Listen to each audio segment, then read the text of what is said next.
Principal, Monsieur le député de Beauce-Nord. Merci, Monsieur le Président. Vendredi dernier, le ministre de la Sécurité publique a soutenu que l'immunité pour les élus, ça n'existe pas. Dans l'affidavit du lieutenant de la Sûreté du Québec, Patrick Duclos, on apprend que non seulement la Sûreté était au courant qu'il y avait une procédure et des cartables ont été créés spécifiquement pour protéger les élus. Je cite, « Les conversations de Michel Arsenault avec les élus avaient été restreintes sous le principe de l'immunité diplomatique. Des cartables avaient été montés et les conversations étaient classées par nom de dignitaire. » On apprend également que le directeur général adjoint de la Sûreté, Stéphane Chabot, avait informé le gouvernement de l'écoute électronique sur Michel Arsenault. Monsieur le Président, le ministre de la Sécurité publique a-t-il vérifié l'existence de ces cartables avant de donner une réponse erronée vendredi dernier? Peut-il nous dire qui est au courant de l'existence de ces cartables? Monsieur le ministre de la Sécurité publique. Si le député de Beauce-Nord prétend que la réponse que j'ai donnée vendredi est erronée, c'est parce que lui, il prétendrait qu'il existe l'immunité diplomatique des élus ou des membres du gouvernement. Il prétend ça. Moi, je vous dis que ça n'existe pas. Et ça ne doit pas exister parce que personne ne doit être au-dessus des lois. Et donc, je n'ai pas de problème à réitérer ce que j'ai dit vendredi. Je le redirai textuellement. C'est un concept qui n'existe que pour les diplomates à l'étranger, mais ça n'existe certainement pas pour les membres du gouvernement. Première complémentaire, Monsieur le député de Beauce-Nord.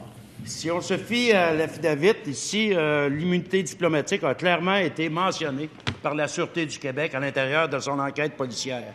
On apprend aussi que le sous-ministre Louis Dionne, pointé du doigt dans l'affaire BCIA pour son lien étroit avec l'ancien ministre Jacques Dupuis, était informé du dossier et de l'existence des cartables.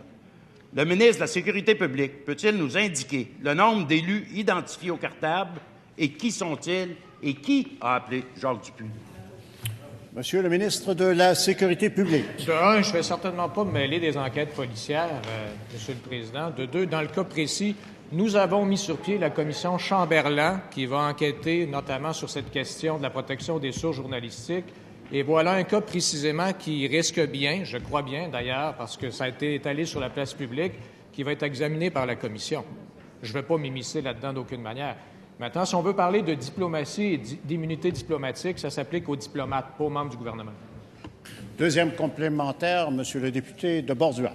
Monsieur le Président, même le DPCP est au courant de ces agissements et de la protection des membres du gouvernement.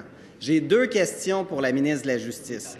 Qui parmi ses collègues ministres et qui parmi ses anciens collègues a bénéficié de cette immunité? Qui était au courant parmi la députation libérale?